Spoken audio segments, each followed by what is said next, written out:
Hello students. सो हम जो अभी एमसीक्यू जो सॉल्व कर रहे थे उसमें से जो 3 एमसीक्यू है वो हो गए थे। अभी जो रिमेनिंग एमसीक्यूज है वो आज हम इस क्लास में लेंगे। सो फ्रॉम रोटेशनल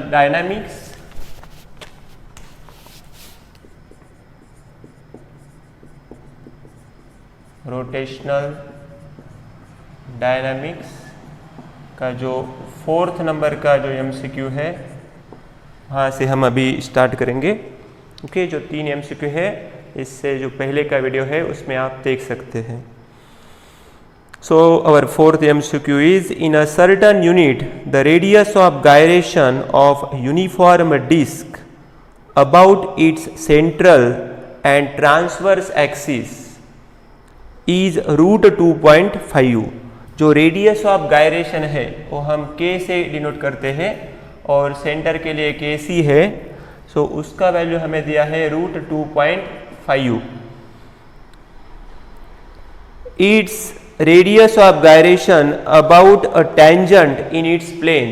तो हमें kt का वैल्यू फाइंड करने का है। kt means radius of gyration for the tangent in its plane in the same unit must be. So वही यूनिट में हमें इसका वैल्यू फाइंड करने का है। तो अब अभी इसका जो ऑप्शन है, ये जो 4 ऑप्शन है, पेज नंबर 23 आप रेफर कर सकते हैं इसके लिए। तो अभी हम उसको सॉल्व करेंगे। ओके, तो बेसिकली वी नो दैट ये जो प्रॉब्लम है ये डिस्क के लिए है। ओके, तो अभी हमें क्या करने का है, जो हमारे पास थ्योरम ऑफ परपेंडिकुलर एक्सिस है वो हम यूज करेंगे पहले। Okay, so theorem of perpendicular axis.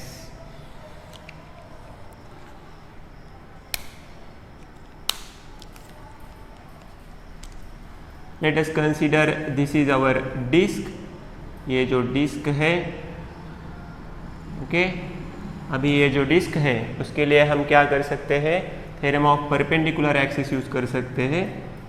तो ये जो एक्सिस है ये अभी सेंटर में से पास हो रहा है। ओके, और ये जो एक्सिस है ये डायमीटर से जा रहा है यहाँ से, और ये भी एक्सिस है ये डायमीटर से।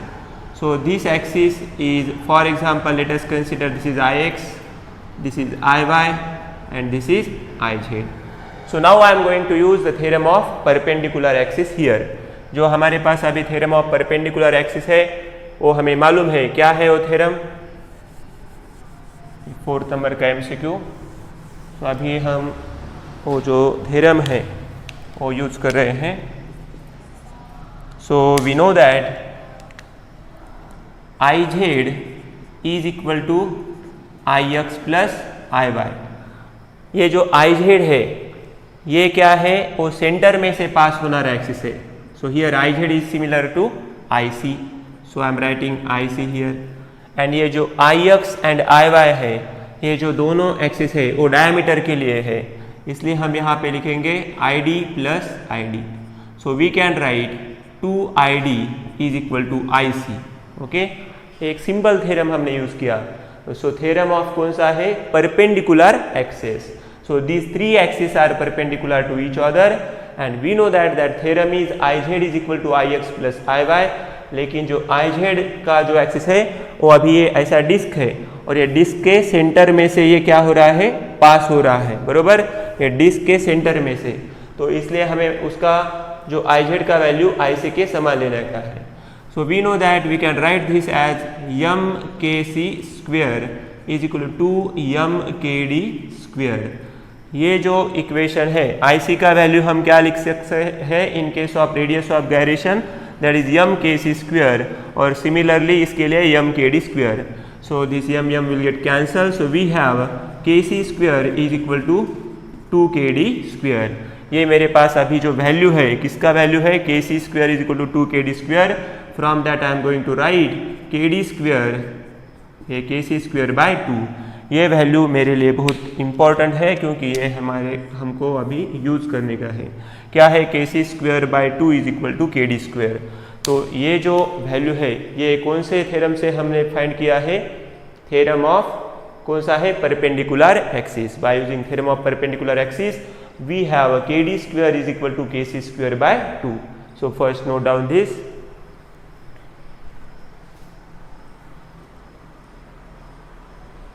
अभी हम ये जो वैल्यू है उसको हम यहाँ पे नोट डाउन करेंगे। क्या मिला था वैल्यू, ओके।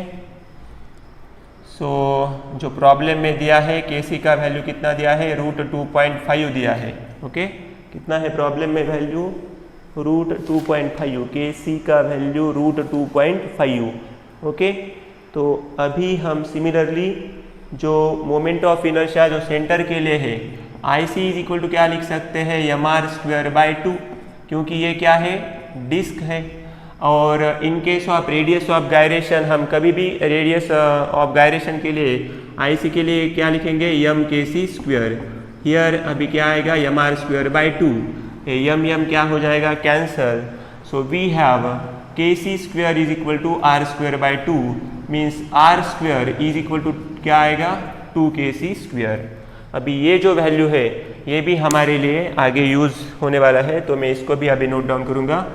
ये वैल्यू था हमारे पास अभी, KD स्क्वायर का भी वैल्यू मिला था, वो है KC स्क्वायर बाय 2, और ये नेक्स्ट वैल्यू मिला है वो क्या है, R square is 2KC square.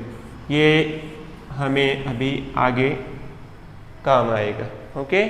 सो पहले मैंने theorem of perpendicular axis use किया, तभी मुझे ये इक्वेशन मिला KD square is equal to KC square by 2। और जो डिस्क का फार्मूला है मोमेंट ऑफ इनर्शिया का, we know that IC is equal to mr square by 2, और ये जो IC है उसके लिए मैं mkc स्क्वायर लिख सकता हूँ in case of radius of gyration. So this m will get cancel, and from that I am writing R square is equal to 2KC square, okay. तो अभी हमें क्या करने का है, ये जो प्रॉब्लम है इसमें हमें फाइंड करने का है। प्रॉब्लम में दिया है कि its radius of gyration about a tangent in its plane. तो अभी जो हमें वैल्यू फाइंड करने का है वो टेंजेंट के लिए फाइंड करने का है।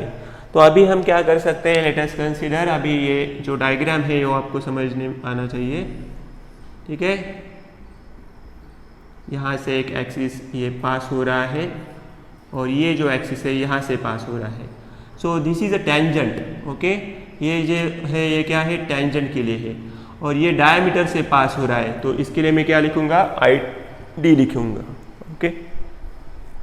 उसके लिए मैं क्या लिखूंगा, ID लिखूंगा। तो अभी हम देख सकते हैं ये जो दो एक्सिस है, this two axis are parallel to each other.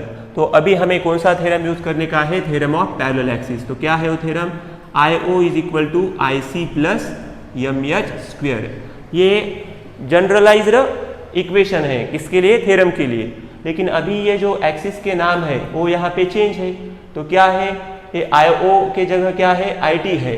तो ये थ्योरम को मैं अभी कैसा लिखूंगा, IT is equal to, IC के लिए क्या है, ID है, तो यहाँ पे ID आएगा, और यहाँ पे क्या होगा, MH स्क्वायर। सो अभी हम इसके लिए वैल्यूज पुट करेंगे। So it will be MKT square is equal to MKD square plus MR square, okay. Once again, so this is a theorem of parallel axis, IO is equal to IC plus MH square, क्योंकि हमें tangent in its plane के लिए बोला था, okay. So in its plane के लिए हमें ये जो टेंजेंट लेना पड़ेगा, तो जो टेंजेंट इन इट्स प्लेन के लिए हम फाइंड कर रहे हैं। So IT is equal to ID plus MH square, ये थ्योरम को मैंने यहाँ रिप्लेस कर दिया है। तो यहाँ पे मिल जाएगा हमें MKT square, MKD square plus MR square. अभी बहुत सिंपल, ये जो m क्या होगा, कैंसिल हो जाएगा। तो अभी जो KT स्क्वायर है उसका तो वैल्यू हमें फाइंड करने का है, तो उसे तो हम वैसे के वैसे ही रखेंगे। सो यहाँ पे मिलेगा हमें KT स्क्वायर, जो KD स्क्वायर का वैल्यू है, ये जो वैल्यू अभी काम आएगा KC square by 2, okay, KC square by 2 plus what is the value of R square, ये वैल्यू अभी मैं यूज करने वाला हूँ 2KC का square, okay. Now you can do cross multiplication, 2 into 2 4, 4 plus 1 5, तो ये क्या हो जाएगा, 5 बाई 2 KC का square, okay. So we have a KT square is equal to 5 by 2 KC square. ये वैल्यू अभी मेरे पास है। लेकिन मैं अभी क्या करूँगा, यहाँ पे 5/2 के लिए 5/2 लिखूँगा और ये जो KC स्क्वायर है, ओके। सो अभी 5/2 का हम डिवीजन कर सकते हैं, कितना आएगा 2.5 मिलेगा, ओके। ये जो 5/2 का डिवीजन कितना मिलेगा 2.5 और ये KC स्क्वायर है, जो KC स्क्वायर के लिए अभी क्या कर सकते हैं हम, KC स्क्वायर के लिए √2.5 का स्क्वायर किया मैंने अभी, तो इसका स्क्वायर करने के बाद क्या आएगा 2.5, तो ये वैल्यू मिला मुझे KT स्क्वायर के लिए। किसके लिए मिला, KT स्क्वायर के लिए। लेकिन हमें क्या फाइंड करने का है, सिर्फ KT फाइंड करने का है। तो यहाँ पे 2.5 है और यहाँ पे 2.5, तो उसका स्क्वायर रूट लेने के बाद एक 2.5 कैंसिल, तो हमारा आंसर आएगा 2.5। So our answer is 2.5, okay. Once again here KC square था, KC का वैल्यू हमारे पास कितना है √2.5 था, तो KC स्क्वायर का वैल्यू कितना लिखा मैंने 2.5, ओके, ये यहाँ पे, और इसका डिवीजन 2.5, लेकिन ये KT स्क्वायर का वैल्यू था, इसका स्क्वायर रूट लेने के लिए एक 2.5 कैंसिल हो गया, तो ये हम मीटर में इसका वैल्यू लिख सकते हैं, KT is equal to 2.5 metre. So this is the radius of gyration for that tangent, okay. So this is our answer for MCQ number 4।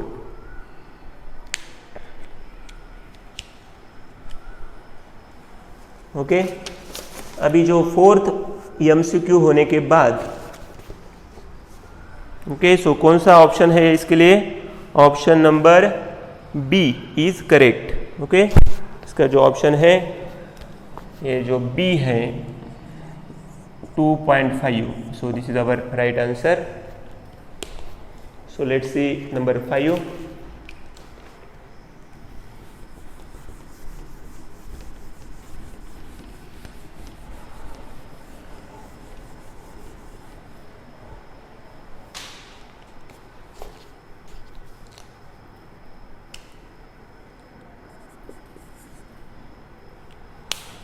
Consider following cases, number 5 जो MCQ है उसको मैं अभी रीड करने वाला हूँ।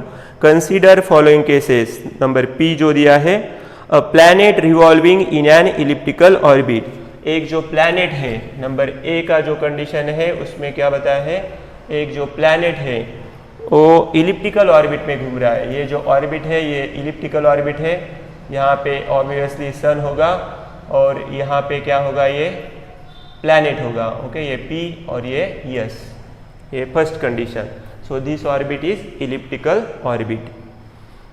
व्हाट इज अवर Q, ये Q condition, अभी दूसरा जो कंडीशन है, a planet revolving in a circular orbit. अभी जो दूसरा कंडीशन है उसमें क्या बताया है, ये सर्कुलर ऑर्बिट है, ओके। यहाँ पे सन होगा और यहाँ पे जो प्लैनेट होगा, ये अभी ये ऑर्बिट कौन सा है, सर्कुलर ऑर्बिट। सो अभी क्या पूछा है, principle of conservation of angular momentum comes in force in which of these. जो principle of conservation of angular momentum है वो इनमें से कौन से केस के लिए काम आ सकता है, ये हमें यहाँ पे चेक करने का है। So we know that this is very easy one. So अभी हम देख सकते हैं कि जो according to the principle of conservation of momentum, हमने देखा था कि जो कंजर्वेशन ऑफ मोमेंटम के लिए क्या था, जो dl/dt इज इक्वल टू हमने लिखा था टॉर्क के लिए 0 आना चाहिए। जब टॉर्क 0 होगा तब उसका जो कंजर्वेशन ऑफ एंगुलर मोमेंटम क्या हो जाएगा, 0 हो जाएगा। सो अभी हमारे पास फॉर्मूला है, कौन सा formula, tau is equal to क्या है, okay. So tau is equal to RF sine theta. ये साइन थीटा हमें ये एंगल जो दिख रहा है, जो बेसिकली ये जो रेडियस वेक्टर है इसका भी आपको मालूम है, यहाँ पे जो फोर्स होगा वो टूवर्ड्स और यहाँ पे जो रेडियस वेक्टर इधर, तो इसका जो एंगल मिल रहा है हमें कितना मिल रहा है 180, तो यहाँ पे मिल जाएगा साइन 180। लेकिन साइन 180 का वैल्यू कितना है, 0 है, तो अभी हमें मिल जाएगा RF इंटू 0। सो जो ये टाउ का वैल्यू है RF इंटू 0 कितना मिला हमें, वैल्यू 0 मिला। सो जब टॉर्क 0 होगा तो ऑब्वियसली जो total dl/dt is equal to जो टॉर्क रहता है, if torque is 0 then dl/dt, ये principle of conservation of angular momentum में के लिए ये क्या आ जाएगा, 0 आ जाएगा। ये पहले कंडीशन के लिए आया। Okay, similarly in case of this also यही हमें क्या मिलेगा, टॉर्क यहाँ पे भी क्या मिलेगा, 0 ही मिलेगा। So in both this cases we are getting the value of torque as a 0। Therefore if torque is a 0 then जो कंजर्वेशन ऑफ एंगुलर मोमेंटम हमें यहाँ पे मिलेगा। Okay, so in these both cases P and Q, in case of elliptical and in case of circular also, the total torque acting on the body is 0. Therefore here the total conservation of angular momentum is constant, means यहाँ पे conservation of angular momentum होगा। so जो option है हमारे पास, कौन सा option है, option number जो बोथ वाला होगा, कौन सा होगा, option number C, both P and Q। So our answer is, इसका जो आंसर है C, for both P and Q, this is our answer. So last one is जो 6 नंबर का MCQ है उसको अभी हम देखेंगे। So there is one print mistake, directly 10 लिखा है यहाँ पे। तो जो 6 नंबर का MCQ है, let's see, a thin walled hollow cylinder. Okay, एक थीन वॉल्ड होलो सिलेंडर है जो let us consider like this only. Okay, ये होलो सिलेंडर है, is rolling down and incline. ये क्या हो रहा है, ये रोल हो रहा है, मीन्स अभी यहाँ पे हम कंसीडर कर सकते हैं इस जगह से उसको, अभी यहाँ पे मैंने ऐसा रखा और ये नीचे रोल करने वाला है। Okay, rolling motion without slipping at any instant the ratio of rotational kinetic energy. Rotational kinetic energy कैसे लिखेंगे, अभी हम काइनेटिक एनर्जी लिखेंगे यहाँ पे, kinetic energy rotational. Okay, next translational kinetic energy, KE translational, और जो टोटल काइनेटिक एनर्जी है टोटल। सो इसका अभी हमें क्या करने का है, रेशो जो है वो फाइंड करने का है। तो ये सबसे इम्पॉर्टेंट क्या है, ये जो मेंशन किया है हमें, ये बॉडी जो है थीन वॉल्ड होलो सिलेंडर, ये क्या है, थीन वॉल वाला होलो सिलेंडर है, और इसका जो मोमेंट ऑफ इनर्शिया रहता है, जो रिंग का मोमेंट ऑफ इनर्शिया है I is equal to mr²। So this is our moment of inertia. So अभी ये जो है इसके लिए मैं अभी रफ में नोट डाउन कर रहा हूँ, I is equal to mr²।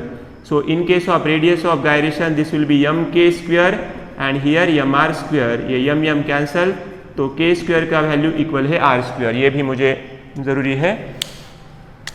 अभी जो रोटेशनल काइनेटिक एनर्जी का फॉर्मूला भी मालूम है हमें, क्या है, 1/2 I⍵² is equal to translational 1/2 mv²। यहाँ पे 1/2 mv², 1 + k²/r²। ओके, तो अभी हम क्या करने वाले हैं, 1/2 I का जो फॉर्मूला है, क्या है I का formula, that is moment of inertia mk² in case of radius of gyration, और ω² के लिए है v²/r²। हियर 1/2 mv², और यहाँ पे 1/2 mv², 1 + k² का वैल्यू इक्वल है किसके, r² के। सो r²/r²। जो रोटेशनल काइनेटिक एनर्जी का formula, translational kinetic energy means जो अपना लीनियर मोशन का फॉर्मूला, और टोटल काइनेटिक एनर्जी का फॉर्मूला यहाँ पे मैंने यूज़ किया है। उसके बाद जो I का वैल्यू mk², ω² का वैल्यू v²/r², ये translational kinetic energy half mv², और सिमिलरली यहाँ पे जो फॉर्मूला था उसमें k²/r², k² is equal to r² put कर दिया है। अभी नेक्स्ट स्टेप में हम क्या करेंगे, देखिए अभी यहाँ पे क्या हो सकता है, ये हाफ mv² है। ओके, तो अभी क्या करेंगे, हर जगह हाफ mv² मिलने वाला है, हाफ mv²। अभी यहाँ पे क्या है, हाफ mv², और यहाँ पे k²/r², k²/r²। अभी यहाँ पे भी क्या है, हाफ mv² और हाफ mv², और यहाँ पे 1 + ये r² cancel, so this will B 1। अभी यहाँ पे मैं क्या करने वाला हूँ, हाफ mv² हर जगह पे है तो ये हो जाएगा कैंसिल। ओके, अभी यहाँ देख सकते हैं अपन के स्क्वायर बाय आर स्क्वायर, ये नीचे आएगा तो यहाँ पे नीचे कितना हो जाएगा 1 हो जाएगा। सो द वैल्यू ऑफ के स्क्वायर बाय आर स्क्वायर, इसका वैल्यू कितना है 1 है। ठीक है, सो इसका वैल्यू कितना है 1 है। यहाँ पे कुछ नहीं तो यहाँ 1 होगा और यहाँ पे 1 + 1 2 है। So our answer will be 1:1:2। So option number जो ए है, okay, so option number A is the correct answer. So this was our last MCQ from the rotational dynamics. The answer is 1:1:2. K square by R square 1 कैसे आया? क्योंकि यहाँ पे जो multiplication का division में गया तो K square by R square, this is the 1. Okay, thank you.